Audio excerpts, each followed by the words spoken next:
What's on, ladies and gentlemen? My name's Ross, I like games, and today we've got some new Shadows cards to be talking about. There have been a bunch of new Keyforge cards revealed, many of them are Shadows. It would be frankly rude of me if I were not to show you the Shadows cards, and I want to start off today having a look at Miasma Bomb. Now, straight away, a lot of you should look at Miasma Bomb and go, hang on a second. That sounds an awful lot like the card Miasma, which has been one of the best and probably most played cards we've seen so far, because it's a common with an amber bonus that makes your opponent skip their Forge a Key step on their next turn. What does Miasma Bomb do?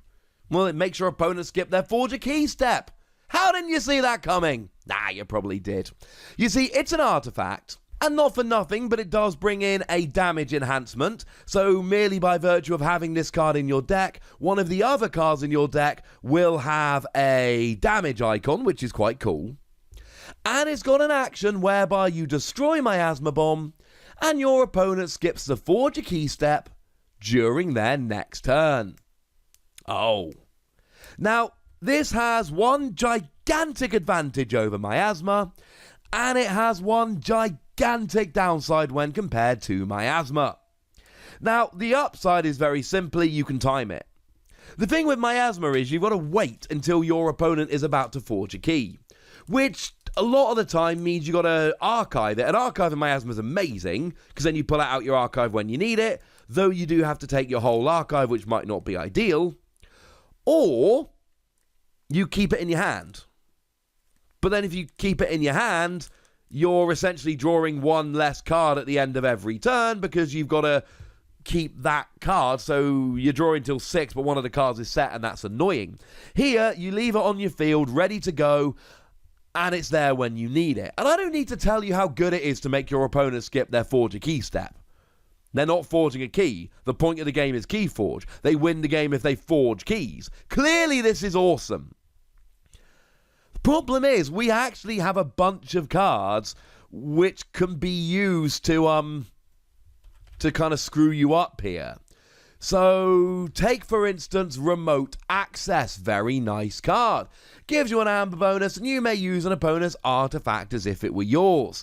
So, if your opponent drops a Remote Access, that's a bit of a pain. Or if your opponent uses Rust Nora, destroy an artifact. Okay, they don't get to use it, but it doesn't really matter, they've still got rid of it. I could sit here and give you a list of cards that can destroy artifacts and all of that. I don't need to. The point is very simple. Yes, you get to keep it there for whenever you want, and that's awesome, but there are enough cards out there that can either destroy or use your artifacts, or even just something like Barehanded, which makes you pick up your artifact, then you got to play it down again, etc., etc., which is going to be a problem and is going to hurt you trying to use Miasma Bomb. Never mind. But hey, if that's not a tempting enough offer, how about Tempting Offer? See what I did there? Now, this has an amber bonus naturally, and it always has an amber bonus. That's not an enhancement.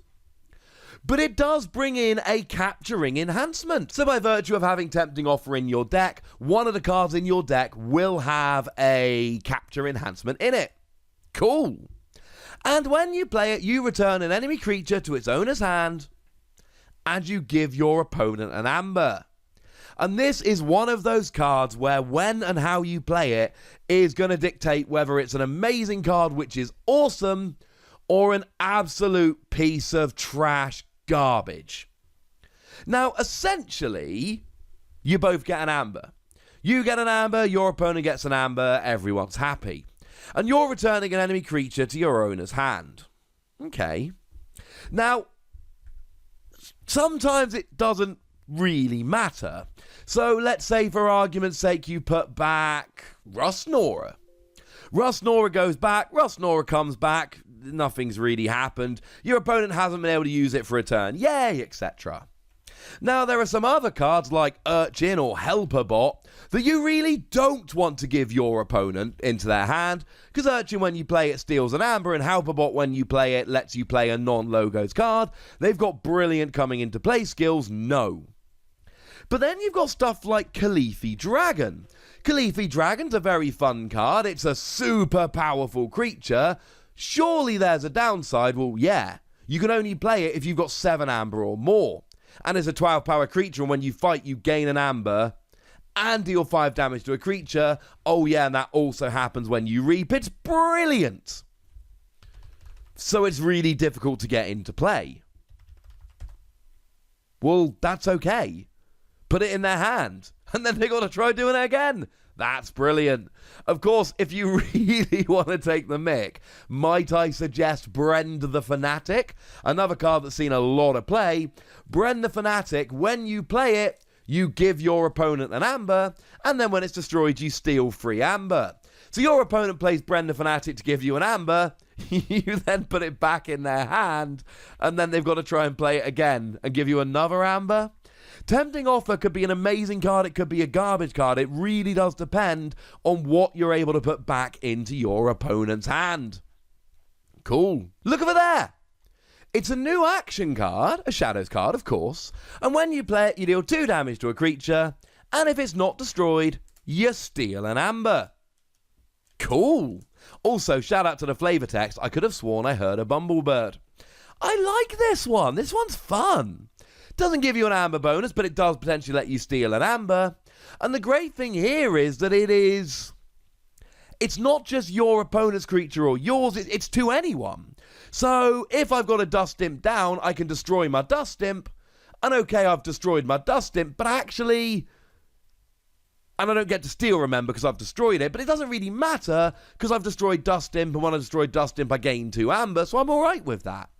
Or I soften up my own Brend the Fanatic, ready to destroy it with another card later. I mean, there's an awesome combo here with Seeker Needle, if it's in the set, whereby you play this, oh gosh darn it, Brend the Fanatic isn't destroyed, so then you use Seeker Needle to destroy it, you gain an amber when you destroy it with Seeker Needle, you steal an amber when you drop 2 damage on it with look over there, but also, you steal 3 amber when you destroy Brend the Fanatic. And between Legacy and all of that, there should be a deck at some point that has those 3 cards in, and that is going to be one whole heck of a combo. Again, I'm using examples here that might not be in the set. We don't have the full set list for Mass Mutation, so essentially we're doing what we can with what we have. You can use this to soften up more of your opponent's creatures while stealing amber, and stealing is a very Shadowsy thing, of course. And let's not forget that Shadows have actually got some really quite good cheeky damage cards. Things like Throwing Stars, which deal 1 damage to up to 3 creatures and gain 1 amber for each creature destroyed this way. So the ideal situation here is you drop 2 damage with look over there, but then you use Throwing Stars to actually destroy the creature and then gain the amber. There's some fun stuff that can be done here. And finally for this video, Dark Wave. Dark Wave is very thematically appropriate for Mass Mutation. Gives you an amber bonus, and when you play, you deal 2 damage to each non-mutant creature. Now, this is very, very reminiscent, of course, of Poison Wave. That's a card we had way back in Call of the Archons, and was a Shadows card as well, and that just dealt 2 damage to each creature. You can tell that this is very much intended to be the same kind of thing. You still get an amber bonus like you did with Poison Wave, but instead of dealing 2 damage to everyone, you deal 2 damage to each non-mutant creature. Is it better than Poison Wave? I'm sorry I say this too much. It depends. You see, if your opponent has no mutants, and you have many mutants, then you're dealing way more damage to your opponent than you are to you. Yay! But if they've got loads of mutants and you've got no mutants, then it deals way more damage to you than it does to them. Dark Wave is going to be an interesting card. If you get this in a deck which is full of mutants, it's going to be brilliant. It's going to be a really, really good card, which is going to put in an awful lot of work. If you get it in a deck with very few mutants, no. Now, having said that, maybe you don't need it to be that dramatic. Maybe it just ends up being exactly the same as Poison Wave. Either way, there is definitely potential with this card, but this is, and not every card is like this. But it is one of those cards that is really, really going to depend on the makeup of the deck in which you pull it. Sometimes, yes.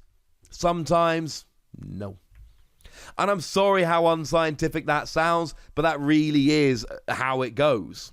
This, more than a lot of others. Brendan Fanatic is always a good card, because when it's destroyed, you gain free amber. Brendan Fanatic is good in every deck. Helperbot is good in every deck. This is not good in every deck. Or I suppose it's not good in every situation. Every deck can use it sometimes, but not always. So there we go. Those were some new Shadows cards, and I'm pretty gosh darned excited to know what you think about them. So let me know in the comment section. Go nuts, be nice. And then make sure you like this video, subscribe to this channel, and follow me on Twitter at the Wossy, where we talk Keyforge and a whole bunch of other games. And please do consider checking out patreon.com/PTCGradio, where you can support the channel, get weekly bonus podcasts, all kinds of fun stuff.